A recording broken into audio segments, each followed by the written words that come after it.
Hey everybody, welcome to the channel, glad to have you here. Today we have a Greenskins versus Bretonnian matchup.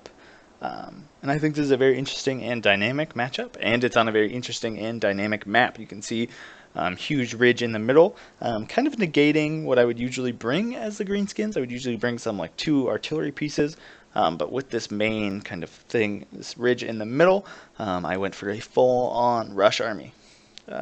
You can see I have deployed over here, Morgrav's Mangy Marauders, who are going to be opening fire on some of these Knights of the Realm as the game begins. Then I have a front line of Savage Orc Biggins mixed with just Savage Orcs to give my line a little bit more of give myself a wider line. You can see, of course, Goblin Big Bosses are supporting. I have Skarsnik in the middle. I have another Goblin Big Boss on this side, and then I have a Night Goblin Shaman far out in the back.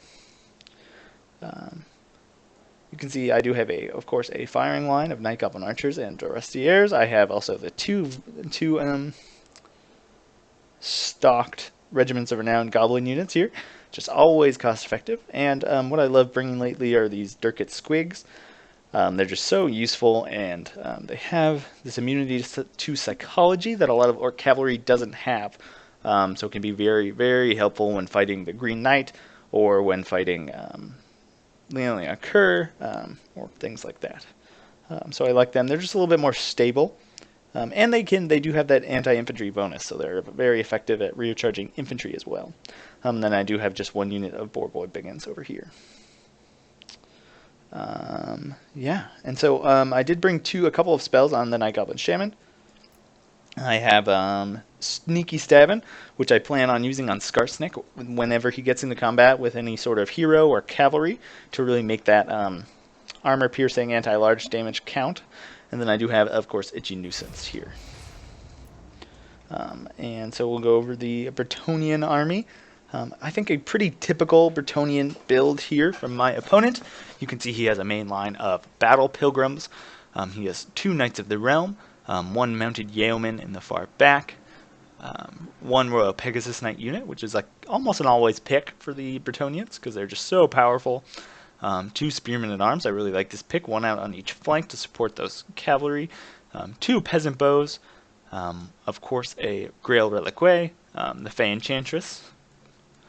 Such a powerful unit. I don't typically like to bring her, just because I usually get her killed, mostly because I'm bad. But she is a very fantastic lord, and the Miss of the Lady is very, very powerful.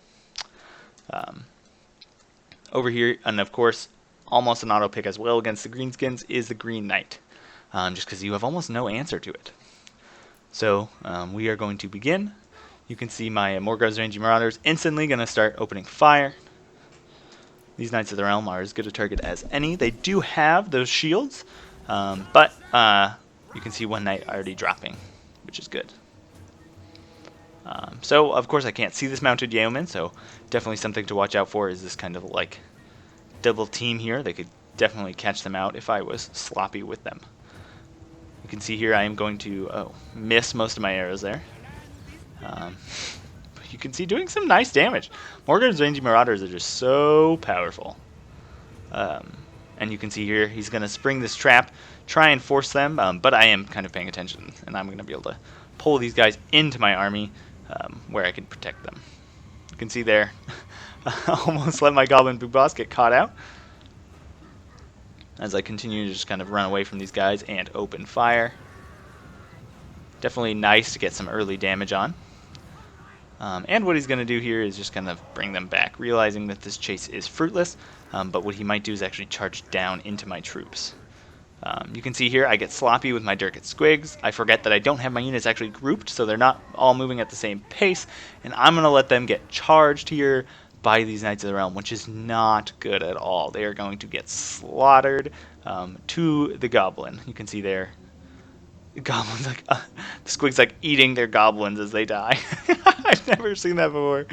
That is amazing. They're like dying in their Squig's mouths. Oh man, so cool. Yeah, and so you can see him here. He's kind of just stayed postured up, and I forgot about my Night Goblin Shaman. This is why I always keep them with the army, is I just always constantly forget about them. You can see these Royal Pegasus Knights trying to find a place to sit. As I just push in, you can see these savage orcs are in here. These biggins are in here as well, while the rest of my army is going to keep pushing in towards his main line. These orc boys get a nice charge on his mounted yeoman, but everything else is going to come in on them as well. I'm going to get some nice shots in with my Morgrove's Mangy Marauders, but these biggins are pretty much done for. There's a lot of anti-large damage here, and I definitely let them get caught out. I should have kept them closer to my army. You can see Skarsnik up the middle, fighting. The Green Knight chased him, but I just kind of ran away.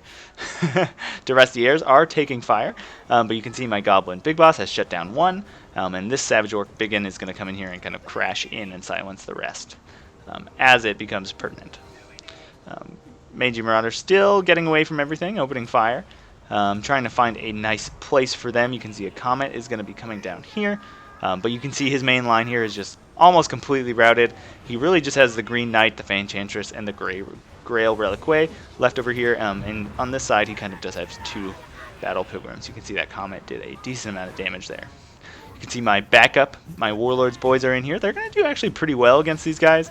With their poison, it's going to help, and of course here comes Skarsnik, who with his anti-large damage is going to do very well as well. But he does get his cavalry in here. Cheeky little rear charge on my Rustiers, but you can see these mounted yeomen, of course, are going to lose, and I'm going to pull out my Night Goblin Archers this way. Need to pull these guys back in.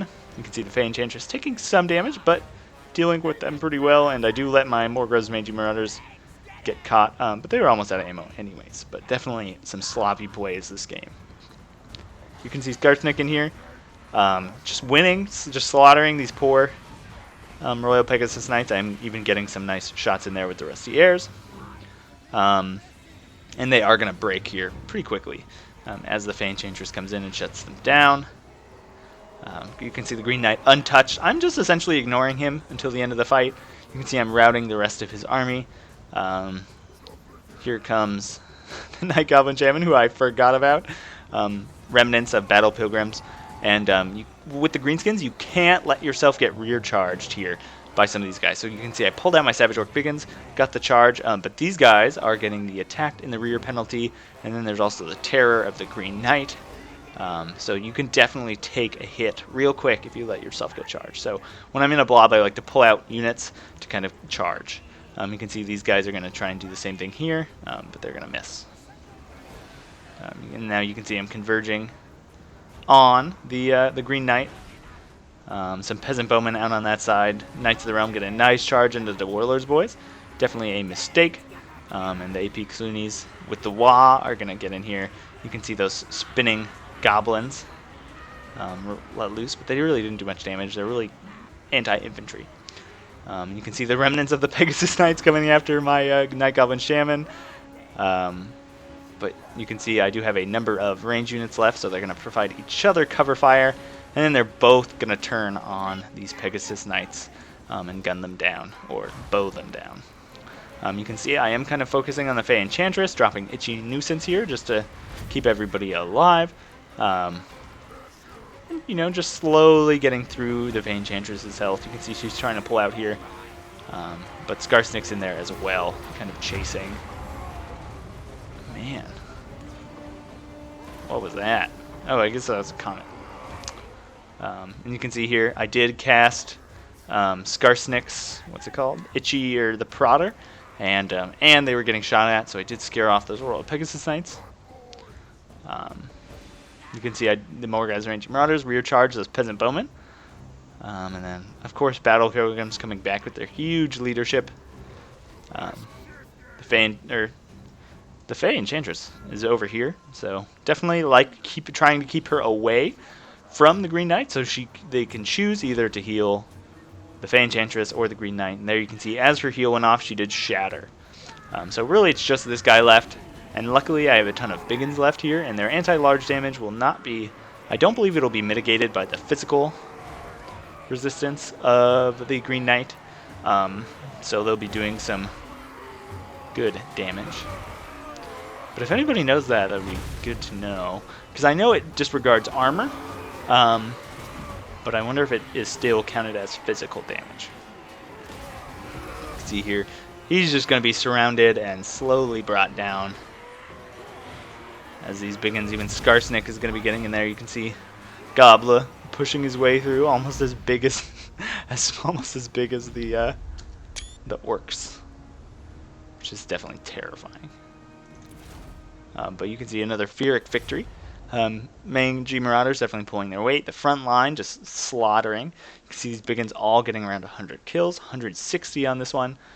The Rustiers and the Night Goblin Archers definitely got focused, but that means they weren't shooting at my main line, which is good in and of itself. I did let these Dirkit Squigs get slaughtered, which was very sloppy of me. But yeah, you can see just really the big ins in the Savage Orcs doing what they need to do, slaughtering this front line of Battle Pilgrims. But you can see one of these Knights of the Realm getting an XP Chevron, doing very well. The Green Knight with only 60 kills, probably not worth the 2,000 gold. If I was my opponent, I would have wanted to deploy him as far forward as possible and get him fighting from the very beginning. You really need to just start him off fighting, and that's the only way he's going to pay for himself, just because as one unit, it takes a while for him to kill an entire unit of even Savage Orcs. And you can see these Spearmen at Arms just getting slaughtered by the big ends here. But definitely a great game to my opponent, and definitely a Pyrrhic victory, very close there. Anyways, thanks so much for watching, and that's that.